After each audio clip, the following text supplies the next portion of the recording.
Welcome to the Echo Essentials podcast. My name is Chris Piekarski. On today's episode, we have in from the community, we have Liza Vandermeer and Carol Hansman to talk a bit about PFAS in North Bay, specifically related to the North Bay's water drinking source in Trout Lake. And a long story that's been kind of developing the last couple of years, specifically one that we got submitted and been monitoring closely from ASEA, from the Investigative Journalism Bureau, talking a bit about that story and how it went from 2012, 2016, and what we do now going forward with PFAS in our drinking water community. Really, really interesting conversation. Pretty complex. It feels kind of doom and gloomy, but I promise you we're going to leave you with something to take away from this. There's lots we can do. There's lots we can talk about. And we're looking for our next champion in terms of who wants to kind of take over and, steer the ship on this mess. So it's exciting. It's a really good conversation. We definitely encourage you to give it the full listen. Let us know your thoughts on the whole topic. I know it's a bit of a controversial issue. It's a little more scientific, but it's more than that. It's political, it's industrial, it has elements, everything kind of weaves through it. There's lots of things that we can do about it. So let us know what your thoughts are. But before we get to all of that, we want to thank and throw it to our title sponsor, Homewood Suites by Hilton North Bay. North Bay's turning 100, and what a time to be here. From the buzz of the Heritage Parade to sunset concerts at the waterfront, the city is alive with celebration. And you know who's right in the middle of it all? Homewood Suites by Hilton North Bay. We're proud to be a part of this milestone moment. Whether you're coming home from a family reunion, planning a gathering with friends, or just simply making the most of everything the Centennial has to offer, our doors are open. Stay in a spacious suite that feels like home, with a full kitchen to cook in, room to relax, and a space to unwind after a full day of fun. Are you hosting something bigger? Our event spaces and amazing local partners like the Grand and Stock Transportation make it easy to bring people together. Best of all, they're just steps from the action. The fireworks, the food trucks, the music, the laughter, it's all right here. Celebrate 100 years of North Bay with us. Use code Centennial to save on your stay anytime this year. Be at home with Homewood Suites by Hilton North Bay. Join the party today at 495 Oak Street West or give us a call at 705-495-3000. On today's episode, we're talking about PFAS. If you don't know what that is, you don't know how to pronounce it, welcome to the team. We're going to learn all about it today in its connection to North Bay, especially in relation to a couple of different stories. But with me to talk about this, I have two members of our community. We have Liza Vandermeer and Carol Hansman. Ladies, how are you today? Good, thanks. Doing well, thanks. Excellent. Glad to be here. Yeah, happy to have you in. So for our avid listeners, they've seen you on other episodes before and other different shows with Echo. But for those who haven't seen those episodes, can you maybe tell our listeners and our viewers a bit about yourself in relation to the story before we get into some of the content? Well, primarily, I live in North Bay and I drink the water that's here provided for us in North Bay. I do live on Trout Lake as well, so okay. I have other concerns over this particular topic. But I'm here as a concerned citizen. Like, there's a lot of aspects to this story that I think the community needs to be involved in. But one of the hats I do wear is on the board of directors for the Trout Lake Conservation Association. There you go. So, which has been in existence for almost 40 years and deals with a lot of things, good, bad, and ugly, that have to do with Trout Lake. Well, we probably know where this one fits in. I think we have a pretty good idea. That's a good perspective, Carol. And Liza, how about yourself? Yeah, so I met Carol as a fellow board member of the Trout Lake Conservation Association. I'm not on the board currently, but before I joined the TLCA, I worked for the Ontario Ministry of the Environment, as it was called, for over 30 years. And so I have a background in environmental protection and water quality and environmental legislation. So as a resident of North Bay for over 30 years, I'm not lucky enough to live on Trout Lake, but I've always enjoyed being able to use Trout Lake. And I drink the water as well. Right. And I think about all the other people in town who drink the water and also who live on the lake, and also the people who have wells in the vicinity of the airport who also drink water. Perfect. So I think this sets the table nicely, because for those who don't know what we're talking about, allow me to kind of catch you up to speed. Today we're talking about PFAS. I'm not going to even attempt to pronounce it, but I will let one of our guests say it first. I'm not going to do it. You can do it. I'm going to get it right. I'm going to try. It's perand polyfluorocalil. I got it wrong, probably. Fluoroalkyl substances. Okay. That's the S There we part. go. Yes, of course. And it's a broad range of chemicals. Right. There's hundreds and thousands of chemicals that fit into that category. Right. Mm-hmm. It's often known as the forever chemical, often because it's hard to completely eradicate, and it stays in the environment for a long, long time. Yeah. Right. And so we've covered the story before, I think in previous iterations of something echo related. And I know it's been in the news cycle, especially lately, because I got from the Independent or the Investigative Journalism Bureau, we had Masih Kalatbari reach out to me to say, like, we should cover this or we should keep covering this. I invited him on. He couldn't make it. I reached out to a couple other different people to see what we could do, because it's something that we should have covered and we wanted to cover again. And so here we are today. Great. So let's talk a bit about PFAS. We talked a bit about it a little bit here, but can you give a little more of a detailed explanation? Yeah. So I could wade in. It is a man-made chemical. Actually, it's not naturally occurring, and it was specifically invented to last basically forever. So there are different uses for it. Scotchgard for furniture and rugs and rain gear, Teflon, all kinds of other applications, nonstick cookware. They were all invented for a specific purpose, and like many things that human beings do, they think it's a great idea, they go for it in a big way, and then way after the fact and after it's too late, they realize there was a downside. Right. So the PFAS that we're dealing with in North Bay is specifically a component of firefighting foam that was used at airports. And the Armed Forces Base at the 22 Wing had firefighting exercises when the Air Force was still operating. So it was during the 70s and 90s, or the 70s and 90s, right? Yeah, actually, probably earlier than that. We're thinking possibly as early as the 50s. Okay. So it would have been used for several decades. I think the 90s was definitely the end of it, but they were using them for a long time. And specifically, the firefighting foams were used not just to put out fires on aircraft, but also for training purposes. So the training site at the Armed Forces Base is where huge volumes of PFAS contaminated foam were used for probably at least 30 years.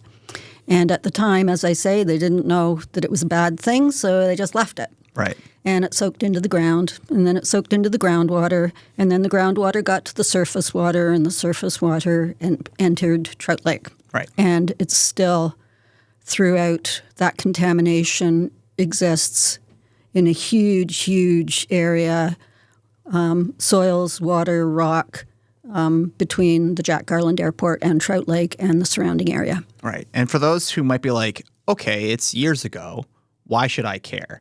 I think the primary reason why we care, as we outlined earlier, is that Trout Lake is North Bay's water drinking source.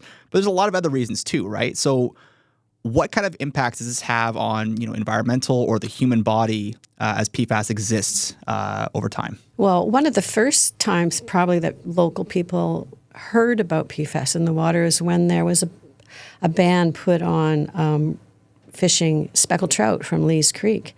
So the bioaccumulation is not only in humans, it's also in wildlife and fish. Right. And that's part of the food chain, correct? So fishermen enjoy taking fish out of the creek or the lake, but now the story is they shouldn't be. Out of Lee's Creek, there's also a limit on if you're going to fish in Trout Lake, only have, and I can't tell you what the numbers, only have one every however often, because it's something that's there, and it's you're taking it in small portions, but like I said, it does bioaccumulate in your body. Right.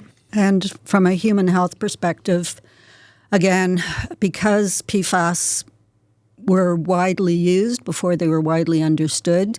There's more and more toxicological science research showing that PFAS are related to multiple types of cancers in human beings, birth defects, impacts on pregnant women, a whole range of human health impacts. And those are becoming more and more widely understood.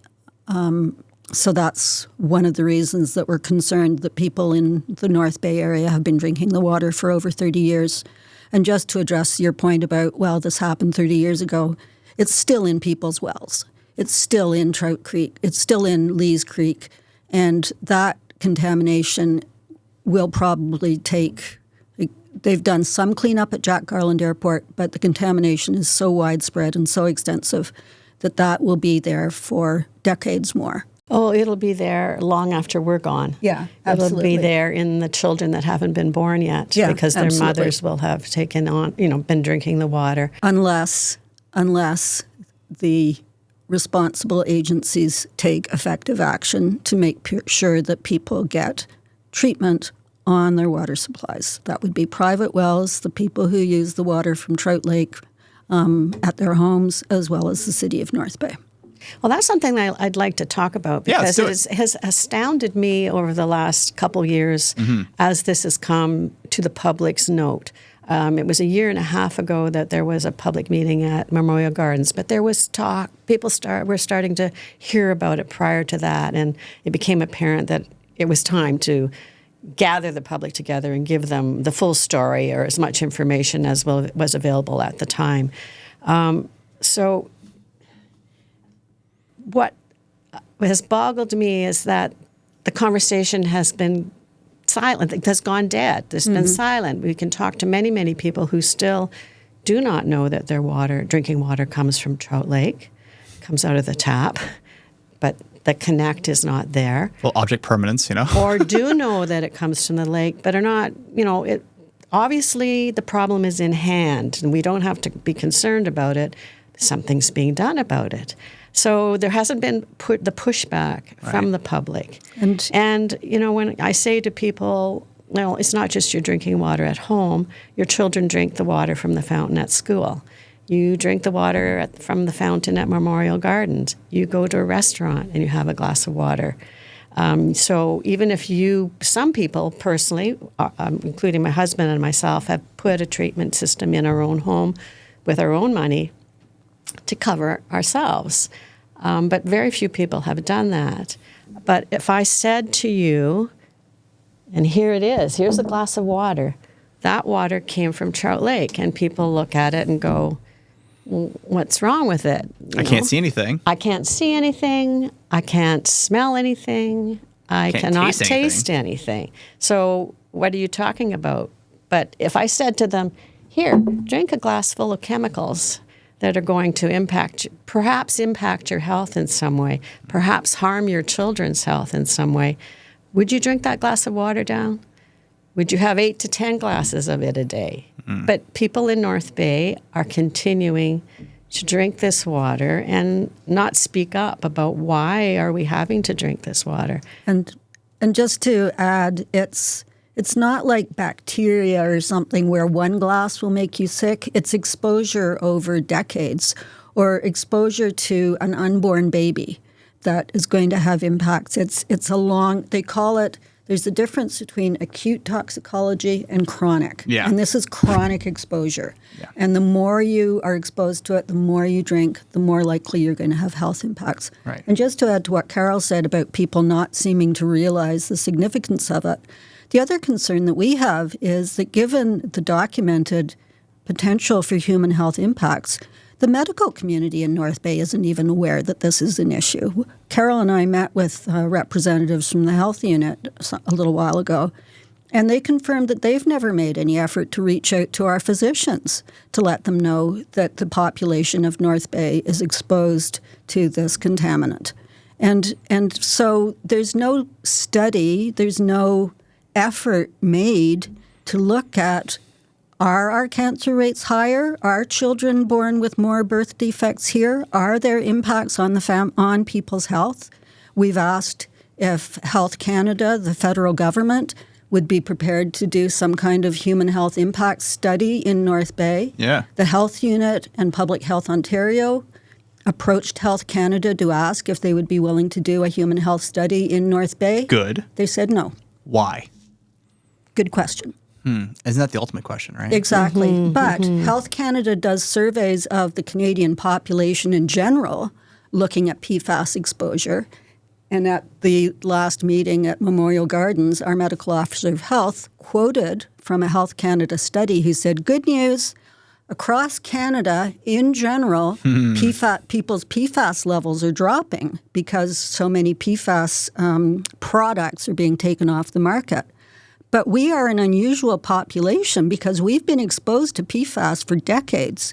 You can't say that we're like other Canadians. We're a very specific population, and they're not looking at us to see what kind of impacts we're having.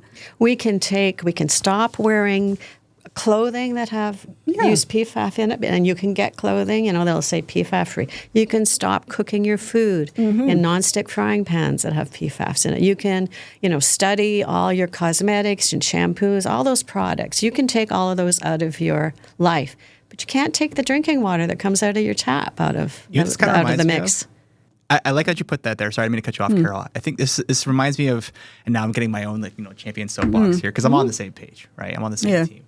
But it reminds me of when we're told at the micro level to do all these important things to help recycle and reduce our own little big footprint. But realistically, the bigger picture is the bigger contributor. Yeah, right? It's something bigger the that massive you can't corporations control. and so on. Exactly. Right. Yeah. And so yeah.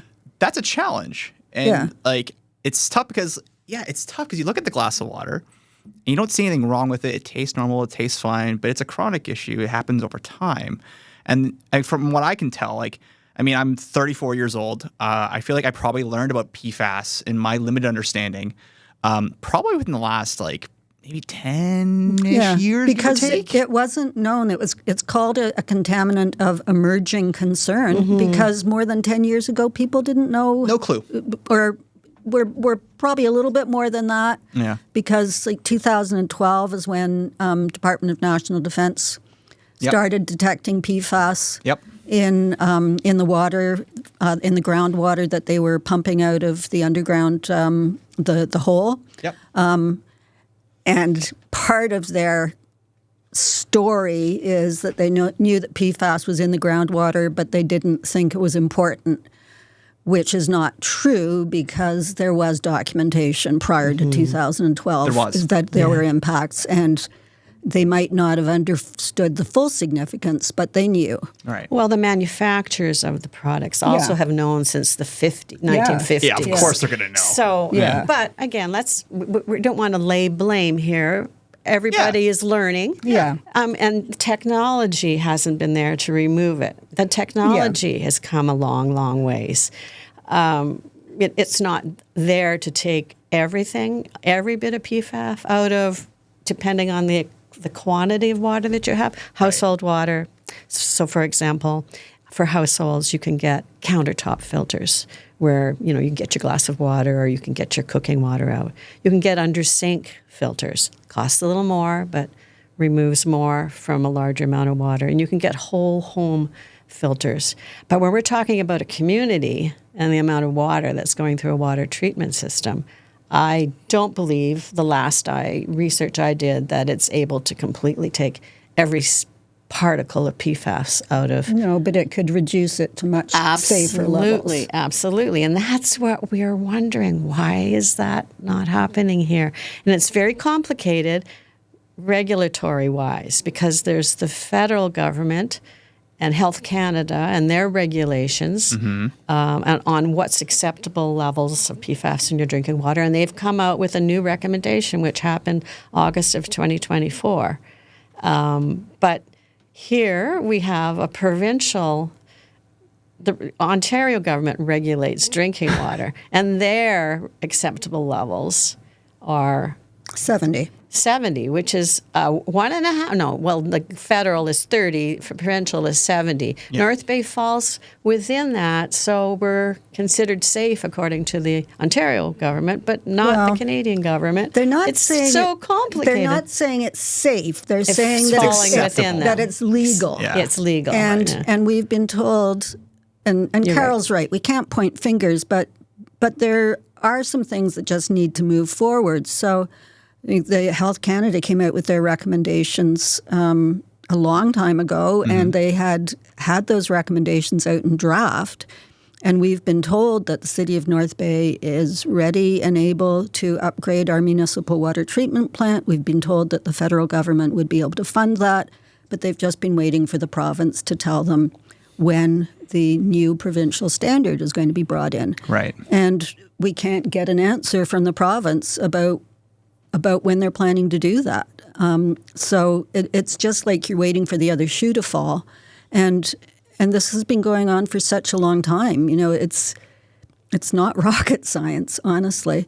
And the other thing I want to say is, because I think this is really important to remember, people who had private wells or people who drew their water from Trout Lake, they knew that they had to, have people from Trout Lake, they knew they had to treat their water for, bacteria and so on to make sure that it was safe to drink. Yeah.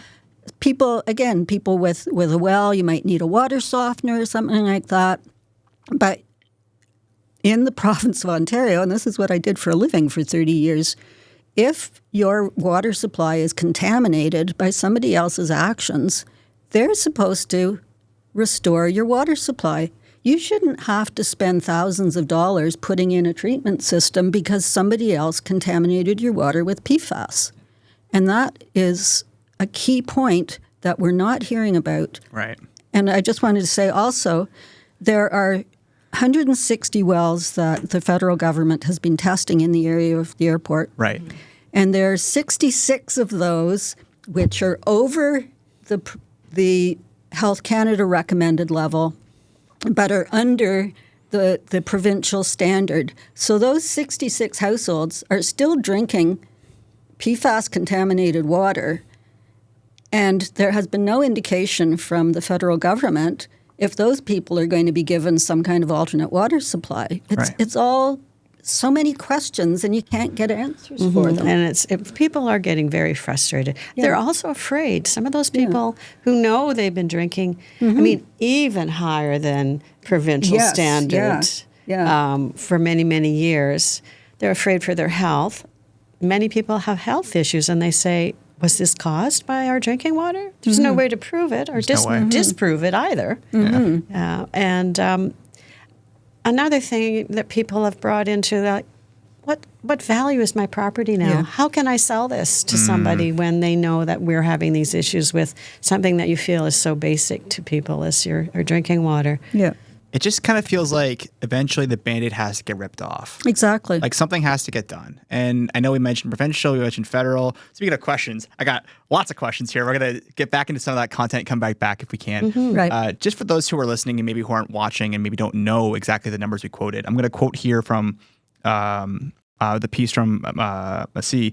He said that according to Health Canada Water Objective, PFAS of 30 nanograms per liter is that the Health Canada standard? Is that correct? It's a recommended level, Whereas in North Bay, it says here, and I quote, the District of National Defence adheres to only a less rigid provincial safety guidance of 70 nanograms per liter. So that's what the 70-30 thing we were talking about earlier, just for those who just didn't maybe understand. I just want to make sure I get that clear.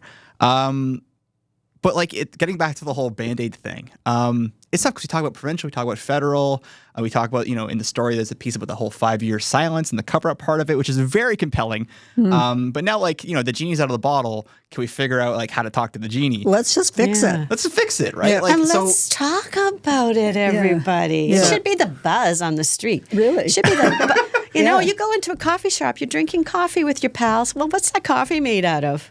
Fair point. Fair point. It has a taste. It's coffee flavored, but it's still the underlying. So maybe there's some re-education that has to happen here. And I'm not saying we have to go, full protest in the streets per se, but we should probably get a better understanding of what's actually going through the water and what can stop, the PFAS from entering. There's parts of or just what we could do to moderate it, right? So I guess some people would be like, well, if I boil my water, does that... No. Doesn't do anything. It just concentrates it. Right. Yeah. Well, that's great. That's not a good idea.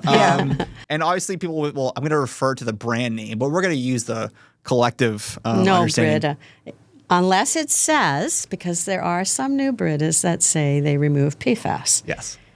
So look at the amount that it removes, because there are varying percentages that different. And those are activated carbon filters. We could call them countertop filters. Yeah. Okay. So if we're talking about the one that's in the jug in the fridge, that's probably not doing it, is it? Unless you've specifically read the fine print on the label when you bought it. Yeah. So talk about actionable items. Here we go. We got some educational tools here to look out for those things, but it doesn't stop there. We should hold those who can power and change this. Yeah. Exactly. To hold, right? Not that we have to blame or hate or put any kind of color-based scheme on the association responsibility. Yeah. This is a community. We want good for our community. Yes. This is a good thing to fix this problem. Yeah. And we recognize that this was a horrible mistake. Nobody intended to do this, and it's not like anybody profited from it. No. It's not like we had a plant producing PFAS and they were dumping industrial waste into our water on purpose. So nobody's to blame for this. It's just we all need to get together and solve it. Yep. That's all it takes. Yeah. And it's been a long time. I like that. So the piece is really good. For those who haven't read it yet, there's a lot of different articles out there that kind of cover this, but shout out to Massey and his journalism. He did a really good job with this. I believe he interviewed you, correct? Oh, I've worked with Massey for 18 months on this one. He and I talked regularly about it. Well, he was first to recommend you. Yeah, he's a really fine investigative journalist, and he's put a lot of time and effort into this because it was not an easy one to figure out. Yeah. So props to him. He's a fine journalist. Yeah, and for those who know, I do print my stuff out. I'm a little old-fashioned this way. 18 pages right here.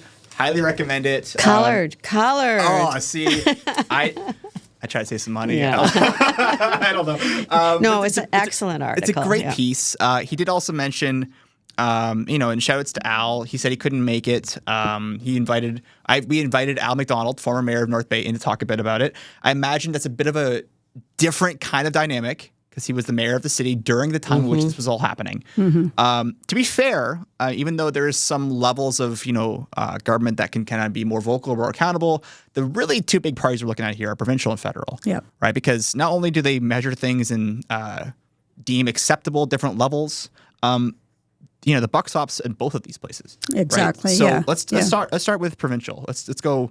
Bigger and bigger as we go outwards. Do we want to name names? What's that? Do we want to name names here? You can name seats. You can name names. No. That's kind of up to bed at this point. But let's talk about what we should do and who you can talk to. Well, I have to say I've been trying to talk to our provincial member of parliament for, a year and a half, since the meeting at Memorial Gardens, which he did not attend. Okay. Everybody else was there from all levels of government. Municipal, federal. Yeah, and multiple municipal or provincial agencies. Okay. And I have to add that they've been very open about meeting with us and talking to us as well. Yeah. It's just been a problem to speak to our local representative directly, because, I would hope that they are here to help the local people figure out, where do we go? Who do we speak to? How do we get around or maybe move the Ontario government forward to adopting federal standards? Yeah. And I've run up against a wall for a year and a half. And that boggles my mind, too, that this isn't a priority. Yep. This doesn't appear to be a priority based on the lack of consistent communication. Specifically for him, we do know that the local staff of the Ministry of Environment, Conservation and Parks have been doing extraordinary work. Okay. Yes. But so readily available to speak, to respond to emails, calls, and very dedicated and so on. But they obviously have to be careful what they say. But they're doing it basically because they're driven to do the right thing. It's not coming from the top down. It's the local staff saying this is essential work that has to be done, and they've had to fight for every dollar that they've spent on even lab studies. So they're their dedication and commitment is commendable, but it's not like they're getting recognition or support from the provincial government. So while we can stay on the provincial government part, what I find odd, and this is just me inserting myself because I haven't had these conversations like you have. I haven't met with the staffers, the workers who are doing what they can, which I imagine is a very awkward position to be in if you're getting pulled from two different sides. Wouldn't it make a lot of sense though, just to like try to like champion and be the hero of this and say like, hey, how can we solve this? This is an opportunity you're missing. Well, exactly. Right? You could be a hero. You could be Superman, Superwoman, whatever. Regardless of your political affiliations, like this is the chance to kind of swing the bat. Yeah. Why wouldn't you try to go for the fences here and say like, here's how we can, what happened, that sucks. And you can maybe point to a certain party or whatever you want to do to, jostle. Or you don't even have to do that. I'm not saying you have to. Yeah. I'm saying that's what they probably do. Most parties would probably do that. But I hope the public doesn't do that either. Yes. Right? Yeah. Point fingers and say it's your fault. More saying, well, we'd like you to help with this. But you're right. You're here now. This is a chance for somebody to be a champion and a leader. And we keep hearing, the various agencies are working well together. That's not what we're observing. It would be wonderful to see somebody taking the leadership and going, here's a timeline. This is when your water is going to be safe to drink. This is when we're going to deal with your wells. This is when Trout Lake, people who draw their water from Trout Lake can have treatment. Somebody showing some leadership would be wonderful. It's almost that time of year. Early mornings at the rink, fresh notebooks and backpacks, and a community gearing up for another great season of varsity sports. At Source for Sports North Bay, we're proud to be part of it all. Whether it's finding your kid's first pair of skates, gearing up for tryouts, or outfitting your team for the season ahead, we've got you covered. Because here, we're not just a sports store, we're neighbors, coaches, teammates, and fans. And we're proud to cheer you on every shift, step, and stride of the way. Visit Source for Sports North Bay at 1321 Fisher Street and let us help you along your way. I think it's an opportunity for someone to do that provincially. I mean, there's opportunities for them to do it federally for sure. Yeah. But like in terms of because I'm not quite clear on what in this situation is federal and provincial. To what extent, if all powers were go and all lights were green, what could the provincial government do to help resolve or completely change this entire subject before we get to the federal side? Well, they could. So when the short answer would be that they could say that they are going to implement the federal guideline for drinking water, and that for North Bay, they could do it even by an order. They could say for North Bay, because we're in an unusual situation, our municipal drinking water has to meet 30 nanograms per liter, and that our water treatment plant should be upgraded to provide that level of treatment. That triggers a legal responsibility to have that happen now. Yeah, exactly. Okay. And that would be a very simple thing. That could be done by a minister's order. It could be done by a provincial officer's order.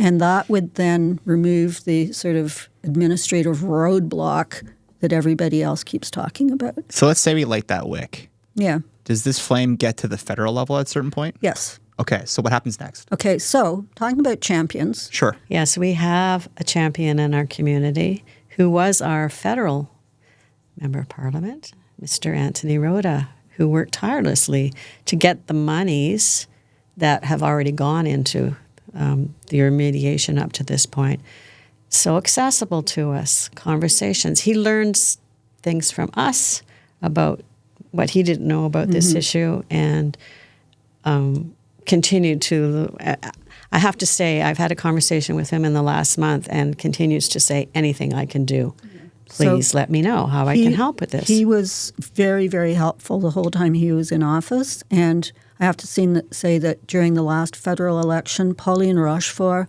was very proactive in approaching multiple environmental groups to say, I'm interested in PFAS, I want to know. And she has also said that she's committed to carrying on with what Mr. Rhoda was doing. And they have been very forthcoming with providing the funding. And we did ask Mr. Rhoda specifically if the funding was going to be like a one-time thing, and he said, no, I've made it clear that there's going to be ongoing expenses for the city to deal with this, and you're not going to have to come back cap in hand and start from scratch every time. Got it. Okay.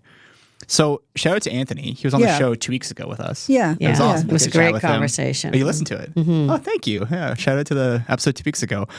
He's doing great. I think he's enjoying, his retirement life. As he should. Yeah. He worked tirelessly as an MP. He did. He went through some good times, went through some rough times, obviously, but he has been a champion of the community. And it's nice to see him kind of still do that. And so it's interesting to see if the roadblock gets cleared, knock on wood, to what degree can Pauline, pick up the reins that Anthony kind of left her, and see how they can kind of keep going with it. Because this should be such an easy thing that it should be it shouldn't have any kind of party affiliation. It should just get it done. Yeah, there's different, and I was a bureaucrat for 30 years. Sure. I understand that sometimes these files are complicated. Different people have different responsibilities. But if everybody has the same goal and same objective, it should not be that hard to go, okay, so this is your responsibility, this is our responsibility, let's get her done. I did want to say that the one thing I would really like to have Pauline do, because Please. We weren't able to talk to Mr. Rhoda about this, but getting Health Canada involved, because doing the human health studies is something that the federal government has control over. And I think that's an essential component to, plus it's just it's a no-brainer if you've got a population that's been exposed to this for such a long time, and North Bay is really unique in Canada. Why not do a study? Nobody's trying to sue anybody over this, but we'd like to know what the implications are. Why not? There have to be PhD students out there. Exactly. That this would be a excellent research project. Absolutely. Well, I mean, damn, let's go to. It would be nice to do something locally, but IJB is out of U of T. Yeah, exactly. Hello, that's a big ticket right there. Oh, Let's go to the big fish. But I'm actually kind of curious though. Do you think there's any kind of hesitancy at the federal provincial level to kind of take the lump on the chin and get this going for better or worse because they're afraid of any potential legal action? Or saying, hey, whoever we looks like messed up. You think there's any fear to that? I think they've already admitted to where the problem started, and it started with them. Yeah. You can't backtrack on that now. No, exactly. Not now. And there have been some lawsuits across Canada, and I think there might be a small one in North Bay. But having worked for the government for a long time, you're always better off trying to work with the government than take them to court, because legal processes are time-consuming, they're super expensive, and they don't necessarily resolve anything. In this situation, we all know what needs to be done. Yeah. And we've never had any of the parties that we spoke to say, I can't talk about it because there may be liability issues. They're all saying, we understand what's going on. That's one of the reasons we were so grateful to Mr. Rhoda for being so open and honest and welcoming. It's pretty hard to cover up something like this when it's very clear what we're dealing with. Yeah. So I think I'm going to drop the M word. We got to mobilize a little bit here. We got to talk a bit about how money. Money's a good one too. That's a great word. Yeah. I guess that's going to help kind of make this stuff happen. But where do we go from here? Did I see somewhere recently there's a November 19th happening? Absolutely. Yeah. Next week. People need to come out next week. There will be another information session. They've actually broken it down. I believe there's 3 sessions. A session where there's open house, where there'll be stages set up with, not stages, but spots set up with Ministry of the Environment, Ministry of Conservation Parks, it's now called. There'll be the Health Unit. There'll be the Department of National Defense. Good. There'll be the city, I'm assuming, will have something there. There'll be, I think, the consultant, Jacobs, will probably be there again because they've been doing the remediation work. Doing the partial cleanup. Okay. So they'll be available to answer questions from people, give information about what their role is and what they've done to this point. Then there'll be, so that's the open house part, and then there'll be a presentation. So it's following the same format that was used at Memorial Gardens. Somebody or multiple peoples will get up and speak about their role in all of this. Okay. There won't be an opportunity for people to ask questions from the floor at that point. So the only place you'll be able to ask questions are at the different spots of each individual partner in and that's how it was set up, as Carol said, at the meeting in June a year and a half ago, which was very frustrating because there are questions that everybody has, but we couldn't hear the answers. So, and the other thing was that it's wonderful if you get a good turnout, but if there's a good turnout, not everybody's going to have a chance to speak to all of those representatives. We really would have liked to have seen either a moderator who would let people ask questions from the floor, or if they had solicited questions in advance, so that we could make sure that our questions get answered, because one of the concerns we have is they keep wanting to talk about their side of the story, as opposed, which is the cleanup. And yes, they've spent $20 million on the cleanup. That's great. That's fine. But it's only part of the answer, and we'd really like to have more information about the big picture and the things that concern us, not just the things that they think we deserve to know. So the response from the majority of people I spoke to at the last open house was they would have liked to have had questions from the floor, because some people say, well, I don't know enough about it, so I didn't know what to ask. Mm-hmm. But when I overheard somebody in the throng that was in front of a desk, I went, oh, I never thought about that. But I couldn't hear what the answer was. Mm-hmm. When it's coming from the floor and everybody's listening, here's the question, here's the answer. Yeah.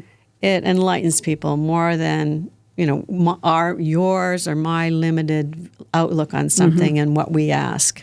We get to hear what everybody's asking. Yeah. They chose not to do this again. I'm sensing a bit of frustration. It was frustrating. It is frustrating. And I did respond because they asked for a response from the public about the format of the meeting, plus, any questions or things you would like to have discussed. I responded and talked about that frustration that people had, but the answer back, and that there could be a moderator, because I think the worry was there was going to be a lack of control. People would get upset and maybe get angry and shout. But there are a lot of people in the community that could moderate a meeting like that. But you can find a quorum in the format somehow. Exactly. Yeah. Or what I would have loved is if they'd solicited questions and then they could have had them answered, and then we would have gotten a document back with their written answers, because all of those questions and answers that everybody got from their individual one-on-ones, those weren't recorded anywhere. So who's being held to account for what they said? And there's no record of what was discussed. Yeah. And we all know that if I hear something and I tell you something, it might be a little different what was actually said. And then Liza, you're telling somebody else. It's an old telephone. Exactly. Yeah, especially when it's a really complicated topic for people to grasp. Yeah, it's not simple. No. It's a little more complex. It's meaningful. It's important. Yeah. And it's hard because it's hard to present evidence when things are literally invisible, to the naked eye, right? So and it's how do you get people to kind of care and put the effort into making this dialogue more enriching? Yeah. Right. Yeah. And there's two factors here. Yeah. One, control. Yeah. Controlling the message. Uh-huh. Sometimes that happens. And I think maybe this might be partly the situation that's going to happen next week. Control the message. You don't want people to be frightened or upset, but you also need to have them fully informed. And so if they're only hearing what you're telling them and not what responses might be to hard questions that people ask, simple questions that people ask, the full picture is not there. So it's who's in charge of this thing? I know, right to the point. Good question. So who's steering this whole thing? We really don't know. In the promotion, it says the Department of National Defense and the City of North Bay is holding an open house. Those are the words. So, But it's very hard to know who the directing mind is, to be honest. And the other thing that I don't think it's being deliberately misleading. Absolutely not. But many people, because they've been talking over and over again about the $20 million they've spent just on cleaning up that one site at the airport, and that's all they've talked about. In every story, they go back to the $20 million cleanup. Some people think, oh, that's great, problem solved. Yeah. And they were very open about taking us, a whole bunch of environmental environmentally concerned members of the Advocates, community. yeah. Last June, we went out to all the sites and they showed us all the areas that are still contaminated and so on. We're saying, well, this is, and I knew because that was what I did for a living, that $20 million cleanup was just the tip of the tiny tip of the iceberg. Drop in the bucket. Yeah, but that's not what the average member of the community thinks, because they go, oh, $20 million cleanup, I guess it's good. Yeah. And it's not. Lo and behold. And I'm sure they will present some of the test technologies that they're using at various points where water is, groundwater and creeks are coming in and making their way Surface down. water. But I hope they emphasize the fact that they're just tests. Yeah. It's test technology. It's not solving anything right now, and it will be a time period that they'll go back and say, okay, now how did that work? Did it work? This is such a long-term remediation, and people need to be aware of that. I mean, I think Hopefully they will be. And so, like, doing the cleanup is great, but providing safe drinking water is just as important, if not more so, and you can do both at the same time. And what frustrates us is that we've known about this since 2016. It's almost 2026. When is our water system, our municipal water system, going to be upgraded? That should be the priority. Good point. And we come back to the other M word, money. Money. Yeah. It's going to cost a lot of money. Yeah. Where is that coming from? Is it coming from the federal government? From the National Department of National Defense purse to North Bay? Is some of it coming from the taxpayer? I mean, well, it's all coming from the taxpayer, but which one? But just North Bay. The Like, local tax, the local tax base. What percentage is that going to happen? And we know there's been some projects in North Bay that have had terrible pushback because of the price. And this is going to be like a horrendous bottom total, that's going to come to make these changes. But it's very interesting because one community where PFAS was found in the municipal water supply, they had wells, and it was in Bagotville, Quebec, Saguenay, and a scientist found it, not the government, and he went to the government with his results. They put water treatment on the municipal water supply immediately. So it's happened elsewhere. So I feel like, amongst all this red tape, I feel like we're kind of still, banging our head against the wall in terms of recognizing and acknowledging the what's and the details before we can get to the how we could fix it. We're there. We're getting there. But we're not getting there fast enough. It's been, like you said, almost 10 years since this conversation has been kind of like out in the public, for lack of a better phrase. We just got to do better, I guess. It's tricky because, we talk about the treatment process. $20 million sounds like a lot of money, but when you think about, you're basically going through, groundwater and surface area water and going through the water treatment plant and, interim fixes of making sure people can have some sort of water in the process. There's a lot of dollars there, and I guess that might scare people. But, I mean, what else is the government looking at doing? This is their responsibility. Yeah. Right? And honestly, and again, from a priority perspective, if you were making sure that everybody's water was safe to drink, you can't eat the fish from Lee's Creek, and you have to be very careful about how much fish from Trout Lake you eat. But I think it's a question of priority because right now, unfortunately, human health is probably being affected, and that's going to cost millions of dollars if you think of healthcare and so on from whatever it is. The long game. Yeah. So, you can't just keep, obviously there's only so much money available at any level of government, but why not spend it where it's going to have the most effect as quickly as possible? Yeah. Especially I haven't looked into the new federal budget yet. I'm sure there's interesting tidbits that could be seen through how this might help, especially with the DND. Mm-hmm. But let's view it as a business perspective. Okay, let's make this really different. Let's just change it up a little bit. If we don't acknowledge the fact that there is a large amount of environmental tourism on Trout Lake in terms of fishing, in terms of outdoors stuff, you can single-handedly revamp and enhance and advertise that, and that brings all different other potential sources of money coming through the city that you can say hey, look, we've done our job here. We can make so long as you do it sustainably, you can make this part or this industry more robust. Why would you just do that? Yeah. It doesn't make any sense. Yeah, I'm getting frustrated. Because right now, this story is not local any longer. This story is provincial. This story is national. This story has been heard around the world. Keep going. Our reputation, I don't know. I think it's been tarnished. I've been keen to If ask it's the not at fishermen. stake, Yeah. it's gone downhill from here. Yeah. People now know about this. Is this holding back doctors from coming to our community to practice here? I don't know yet. Maybe. Is that starting? I mean, There was an industry that moved to town and a while ago, and it was an Italian multinational, and they said that one of the reasons they moved to North Bay was because it had a reputation as having a population that wasn't particularly concerned about environmental protection. That is gutting. Yeah, that's gobsmacking. Are you it's kidding me? gobsmacking. Yeah, really. Oh, I feel insulted. Well, but I have to say, I mean, to be fair- Who's talking up about this? Yeah.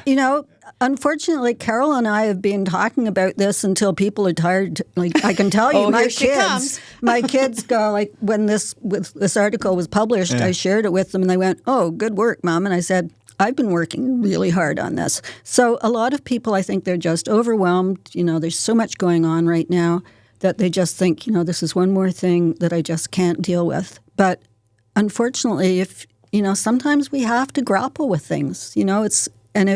If the whole community as a whole was asking their municipal councillors about it, was asking their MPP, was asking their MP about it, and that would start more action. Because honestly, people that I know who work with the provincial ministry are saying. The decision makers are saying, well, why is this an issue? Nobody seems to be upset about it. There's not enough pushback from our community. We're not hearing ministers' letters. Nobody's calling Queen's Park. Doug Ford's not getting phone calls about it on his famous cell phone. It feels like we've been holding our nose too long. Yeah. We've been kind of like, walking blind, so to speak. And I totally understand that people are overwhelmed. I get that too. But and this is why I was so grateful when Massey did such a fabulous job, Awesome because he really put his heart and soul into doing this, and I hope that more people will read it and understand a Why very can't we make complicated this story. a good story, a good outcome exactly. story? Yeah.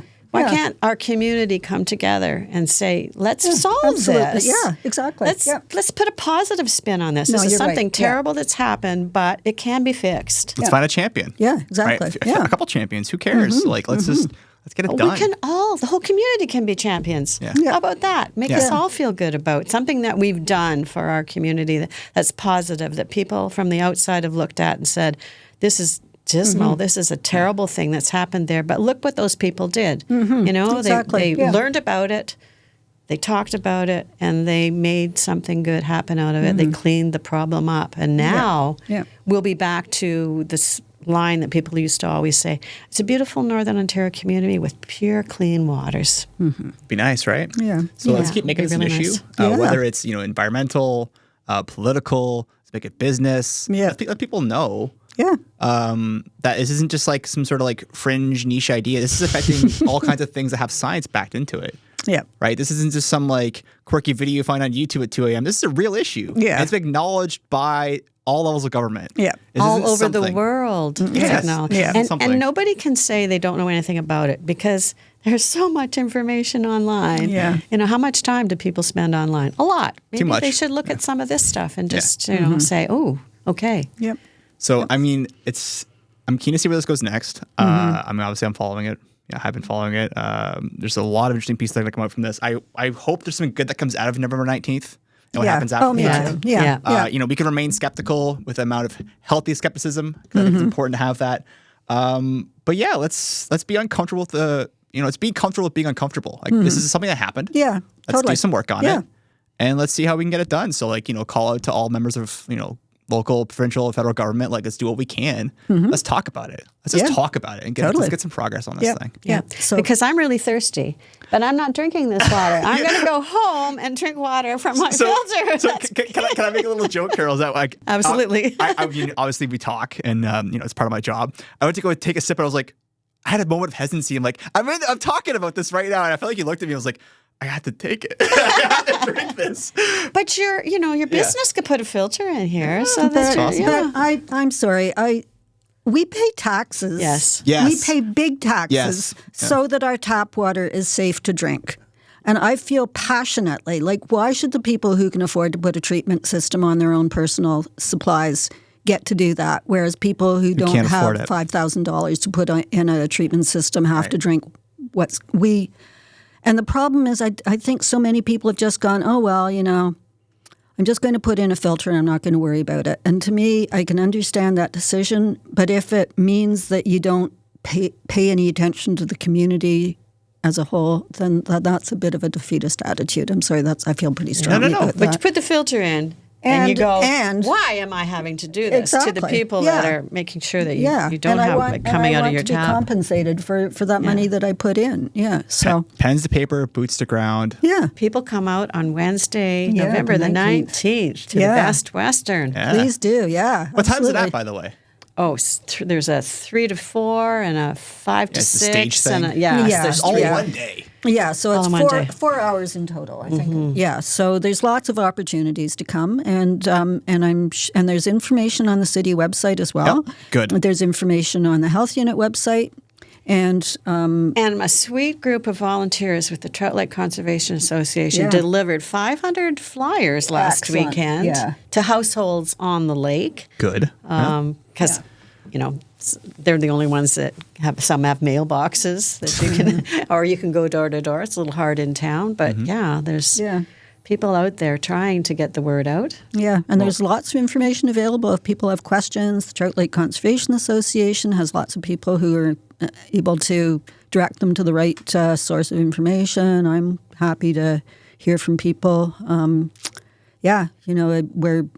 We're definitely all in it together, and I think the more people that are involved in reaching for a solution, the better we'll all be off. So, well put. I couldn't put better than that. Thanks. So, and thanks for your interest. Yeah, Chris. No problem. It's been a pleasure. It's uncomfortable to talk about something that's difficult, but we have to talk about it. Yeah, right. Exactly. So it was a pleasure having you both in. Thank you for joining me. Okay, thank you. We'll have you in some capacity in the future.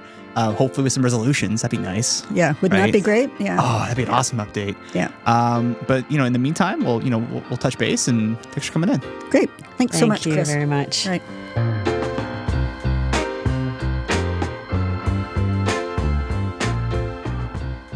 Thank you for listening or watching the Echo Essentials podcast.